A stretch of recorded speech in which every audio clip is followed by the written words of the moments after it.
In the first part of the lecture, we studied about different cells of immune system. In continuation to that, in this part, we shall study about the different organs of immune system. The organs of the immune system are not represented as distinct organs and are positioned throughout the body. They are present in the form of organized tissues which contain large number of lymphocytes in the midst of non-lymphoid cells. They are called lymphoid organs because they are home to lymphocytes, small white blood cells, which are the key players in the immune system. They are broadly classified into two types based on their function: central or primary lymphoid organs, peripheral or secondary lymphoid organs. Primary lymphoid organs. These include bone marrow and thymus gland. It is the site where immature lymphocytes generated in hematopoietic organs undergo following changes: get proliferated, become differentiated, and become immunocompetent cells. Thymus. It is a flat organ situated above the heart in the mediastinum. It is largest in childhood and begins to shrink significantly as a person ages. It functions at its peak during adolescence, producing specialized lymphocytes, T cells and B cells, and dispatching them through lymph vessels to secondary organs. From adolescence onwards, it is slowly turned into fat tissue. It is a bilobed structure surrounded by a capsule and subdivided into lobules. These lobules are separated by strands of connective tissue called trabeculae. Each lobule forms a unit for the thymus. The lobule is made up of two distinct layers, the outer layer cortex and the inner layer medulla. The outer layer cortex is the place of T cell development. It is made of stromal cell network, which are a type of epithelial cells. These stromal cells express both MHC class I and II molecules on their surface. Cortex is a place where the developing T cells are selected for further maturation. This selection is a two-step process. First, only those cells that can recognize their MHC molecules are selected. T cells that interact with MHC molecules on their surface of the stromal cells are selected for further development. Second, the T cells which bind strongly to the self antigens are strongly rejected. Thus, only those T cells which bind self MHC molecules and which bind weakly to self antigens and strongly to foreign antigens are allowed to mature. The remaining thymocytes are subjected to programmed cell death, that is apoptosis. The dead cells are phagocytosed by macrophages present in the cortex. Cortex also contains a type of specialized epithelial cells called nurse cells, which are surrounded by immature thymocytes. Apart from these, interdigitating cells are also present in the cortex.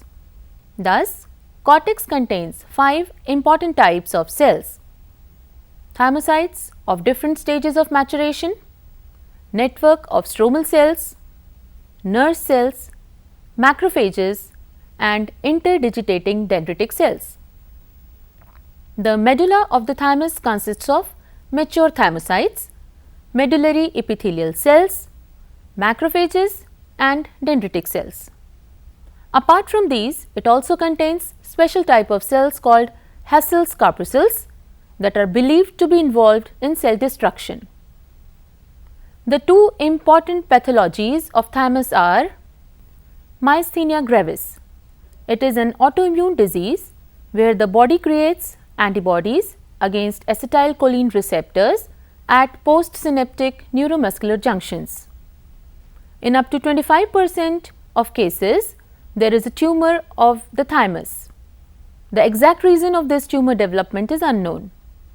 Additionally, removal of the thymoma will halt the disease's progress.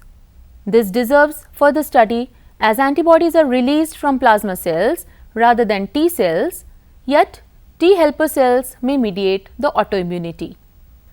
Di-Georges syndrome. It is a congenital lack of a thymus and causes an increase in infections and a depressed immune system, Especially the cell-mediated response is retarded by the lack of thymus. Bone marrow. Bone marrow or medulla ossea is the site of B cell maturation in mice and humans. The site of B cell maturation in birds is the bursa of Fabricus, after which B cells are named. B cells undergo both positive and negative selection, similar to T cell maturation in the thymus. Bone marrow is a sponge-like tissue situated inside of the bones. At birth, many bones contain red bone marrow, which actively builds defense cells. During the course of life, more and more red bone marrow turns into fat tissue. Adults only have red bone marrow in a few bones, for example, in the ribs, in the breastbone, and in the pelvic bone. Bone marrow is a flexible tissue found in the interior of bones. It is an important primary lymphoid organ since all of the cells of the immune system are originally produced by the bone marrow. They are formed via a process named hematopoiesis. Throughout hematopoiesis, the stem cells derived from the bone marrow separate either into precursors of those cells that travel from the bone marrow to carry on their growth somewhere else or into mature cells. Bone marrow generates B cells, granulocytes, natural killer cells, and also immature thymocytes as well as red blood cells. The bone marrow also contains stromal cells that react with self-antigens. Further, they secrete cytokines which are responsible for the development of B cells. Leukemia is a cancer of the bone marrow that causes abnormal production of leukocytes. Acute leukemia results from the overgrowth of immature leukocytes in the bone marrow, retarding the production of functional WBCs, RBCs, and platelets. Chronic leukemia is the overgrowth of relatively mature but abnormal leukocytes in the bone marrow. Lymphocytic leukemia is the overgrowth of lymphoid cells, that is T cells, B cells, natural killer cells, and dendritic cells. Myeloid leukemia. It is the overgrowth of myeloid cells, that is all blood cell types that are not lymphocytic are produced from myeloid progenitor stem cells. Secondary lymphoid organs. These are the organs where antigen is localized so that it can be effectively exposed to mature lymphocytes. T and B cells leave primary lymphoid organs and get organized into lymphoid follicles which form the secondary lymphoid organs. These are found as organized organs or just as diffused lymphoid tissue. These include tonsils, lymph nodes, spleen, Peyer's patches in small intestine, appendix, and mucosal associated lymphoid tissue, that is MALT. Lymph nodes. They are also referred to as lymph glands. They are little spherical or bean-shaped clusters of lymphatic tissues enclosed by a capsule made of connective tissue. They are present at the junction of lymphatic vessels.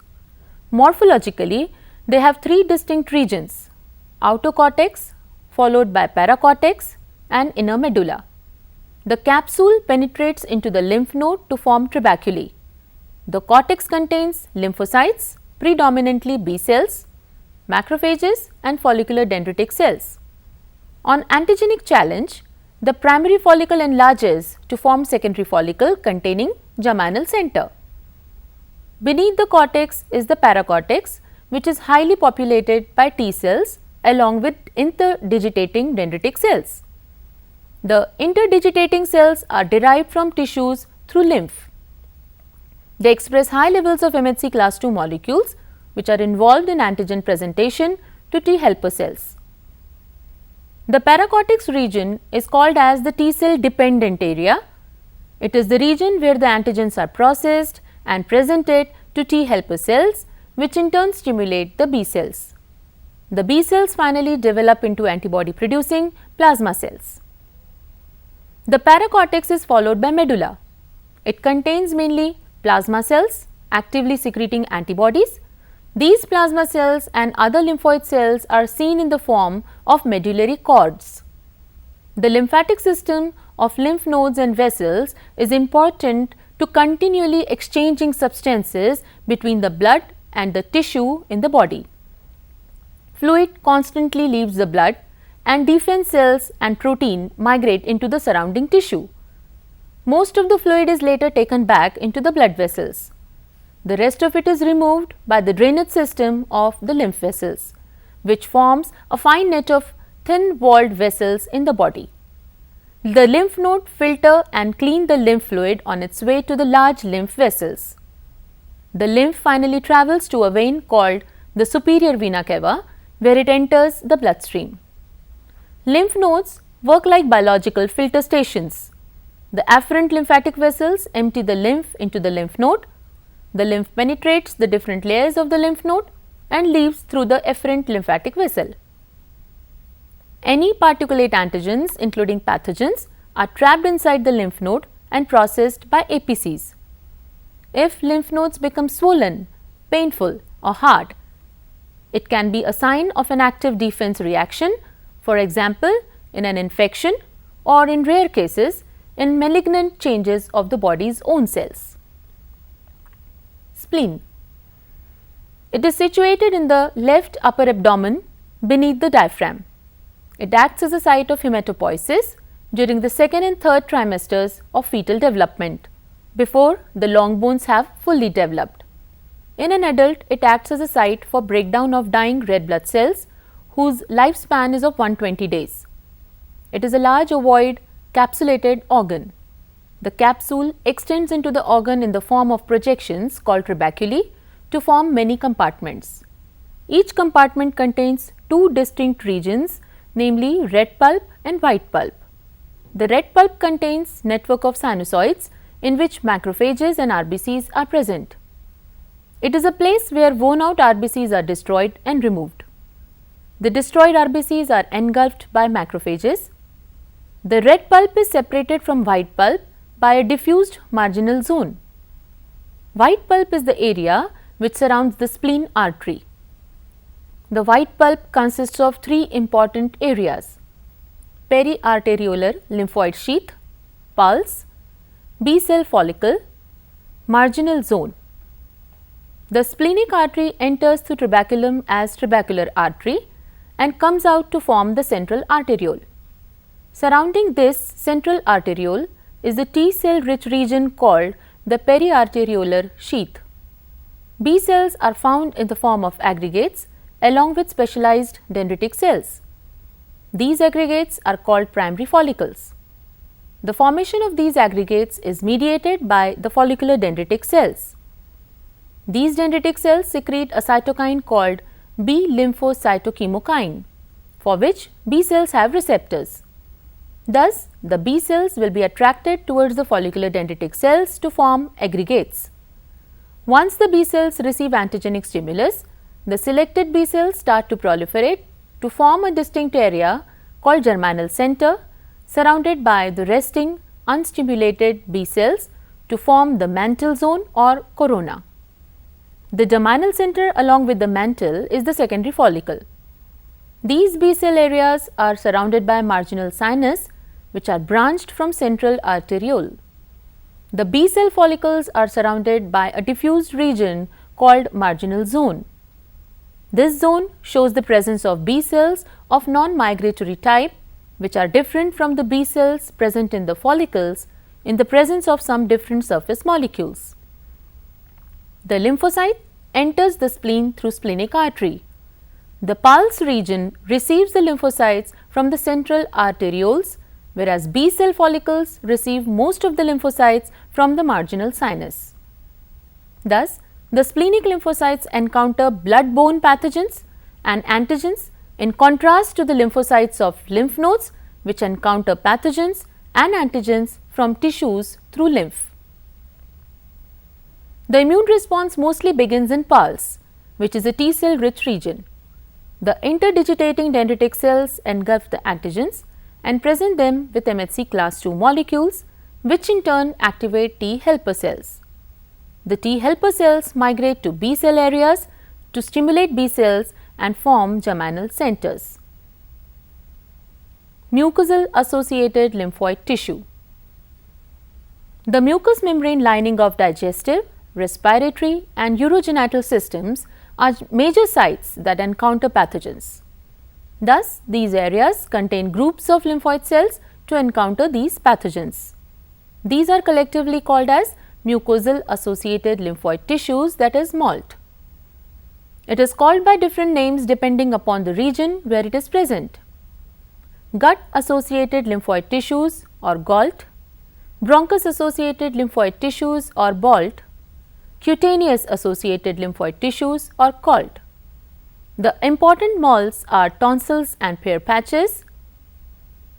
Tonsils.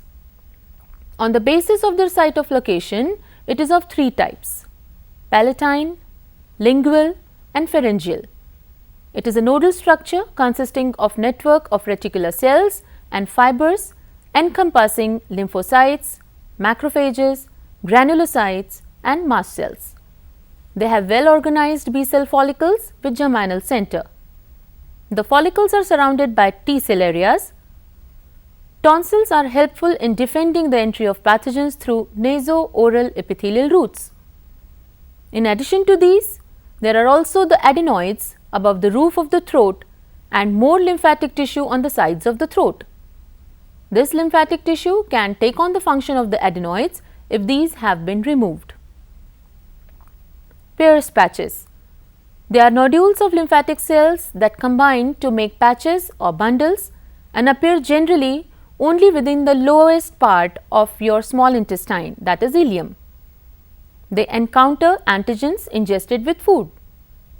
They contain lymphoid compartments containing B cell follicles separated by diffused lymphoid tissue and specialized cells called M cells. These cells engulf and transport various materials without lysosomal degradation. The antigens are deposited to small lymphocytes and mononuclear phagocytes and dendritic cells. Langerhans cells.